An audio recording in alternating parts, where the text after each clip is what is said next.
Assalamualaikum warahmatullahi wabarakatuh.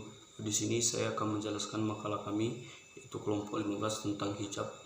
Di sini kami memiliki dua anggota, yaitu saya sendiri Zainal Magas Ozi NIM 19110036 dan Muhammad Bagus Sentosa NIM 19110036. Baik, di sini saya akan langsung menjelaskan tentang materi makalah kami, yaitu hijab.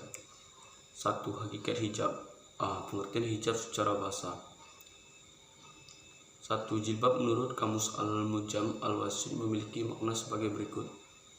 2. Komis sejenis jubah. 3. Kain yang menutupi seluruh badan. 4. Kimar atau kerudung. 5. Pakaian atasan seperti milhafa atau selimut. 6. Semisal selimut yang dipakai seorang wanita untuk menutupi tubuhnya. Sedangkan jilbab menurut Kamus Besar Bahasa Indonesia adalah kerudung lebar yang dipakai wanita muslim untuk menutupi kepala dan leher sampai dada. Sedangkan kerudung berarti kain penutup kepala perempuan. Dan dalam bahasa Arab, jilbab memiliki arti sebagai kain lebar yang diselimuti pakaian luar yang menutupi kepala, punggung dan dada yang bisa dipakai wanita ketika keluar dari rumahnya. B. Pengertian jilbab secara istilah. Menurut Ibnu Azam, jilbab adalah pakaian yang menutupi seluruh badan, bukan hanya sebagiannya. Menurut Ibnu Katsir, jilbab adalah semacam selendang yang dikenakan di atas kimar yang sekarang ini sama fungsinya seperti izar atau kain penutup. Menurut Sikor bin Bas, jilbab adalah kain yang diletakkan di atas kepala dan badan di atas kain.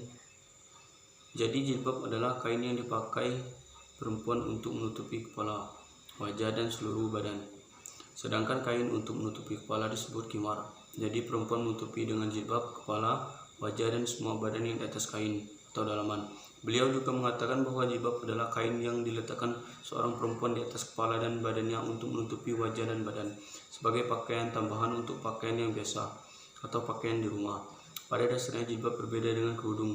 Kerudung merupakan kain yang digunakan untuk menutupi kepala, leher hingga dada, sedangkan jilbab menutupi keseluruhan pakaian menutupi mulai dari kepala sampai kaki kecuali muka yang telapak tangan hingga pergelangan tangan, sehingga seorang yang mengenakan jilbab pasti berkerudung, tetapi juga yang berkerudung belum tentu berhijab. Untuk kriteria jilbab atau hijab yang baik menurut syariat, jilbab bukanlah berarti merendahkan martabat wanita, melainkan meninggikannya serta melindungi kesopanan dan kesucian. Assalamualaikum warahmatullahi wabarakatuh. Baiklah, di sini saya dari kelompok 15 akan menjelaskan makalah yang berjudul hijab.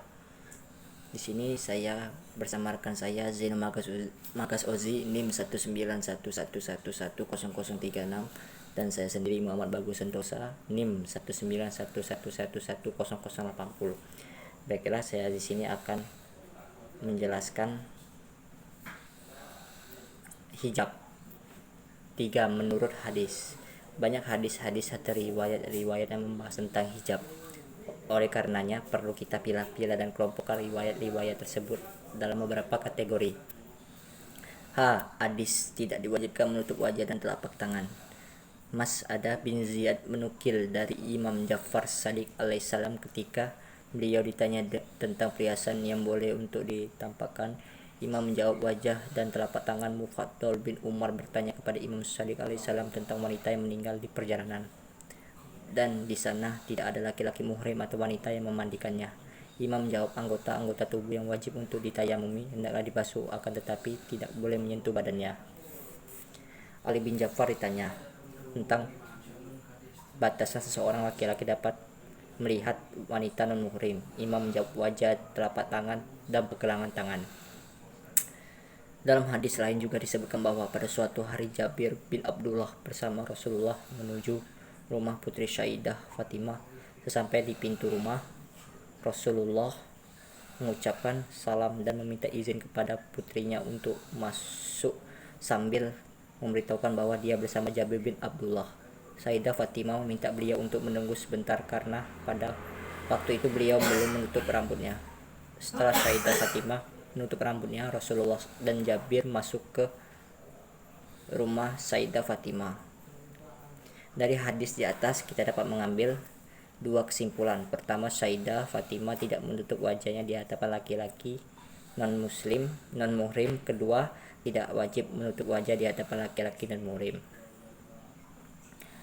C. Hadis tentang ciri-ciri dan waktu hijab. Rasulullah mengucapkan salam dan meminta izin pada putrinya untuk masuk sambil memberitahukan bahwa dia bersama Jabir bin Abdullah. Sayyidah Fatimah meminta beliau untuk menunggu sebentar, karena pada waktu itu beliau belum menutup rambutnya. Dari hadis di atas kita dapat mengambil dua kesimpulan. Pertama, Sayyidah Fatimah tidak menutup wajahnya di hadapan laki-laki non-muslim. Kedua, tidak wajib menutup wajah di hadapan laki-laki non-muhrim. D. Hadis tentang diwajibkannya berhijab di hadapan tidak wajib menutup wajah di hadapan laki-laki non-muhrim. D. Hadis tentang diwajibkannya berhijab di hadapan Yahudi dan Nasrani. Imam Shadiq alaihissalam bersabda, tidak dibenarkan seorang wanita muslim menampakkan auratnya di hadapan wanita Yahudi dan Nasrani, karena mereka akan menceritakan ciri-ciri jasmaninya kepada suami-suami mereka. Hadis-hadis tentang ciri-ciri dan waktu hijab. Imam Shadiq alaihissalam bersabda, bukan termasuk maslahat jika wanita memakai kerudung dan baju yang tipis. Imam Shadiq bersabda, Rasulullah SAW selalu melarang laki-laki untuk menyerupai wanita dan melarang wanita untuk menyerupai laki-laki dalam segi berpakaian. Hadis tentang balasan bagi mereka yang tidak berhijab. Rasulullah SAW bersabda, wanita yang di neraka menggantungkan dirinya dengan rambutnya adalah wanita yang tidak menutup rambutnya di hadapan selain muhrim. Rasulullah SAW bersabda, dua golongan penghuni jahanam belum pernah aku lihat. Dengan melihat dari memperhatikan beberapa hadis di atas, maka jelaslah bagi kita bahwa Allah Subhanahu wa Ta'ala telah diwajibkan hijab bagi muslimah. Hadis tentang diwajibkan berhijab di hadapan Yahudi dan Nasrani. Imam Shadiq alaihissalam bersabda, tidak dibenarkan seorang wanita muslim menampakkan auratnya di hadapan wanita Yahudi dan Nasrani, karena mereka akan menceritakan ciri-ciri jasmani pada suami-suami mereka. Hadis tentang ciri-ciri dan waktu hijab. Imam Shadiq alaihissalam bersabda, bukan termasuk maslahat jika wanita memakai kerudung dan baju yang tipis. Cukuplah sebagai tolak ukur kehinaan seseorang ketika dia memakai baju yang menyebabkan kemasyaratan.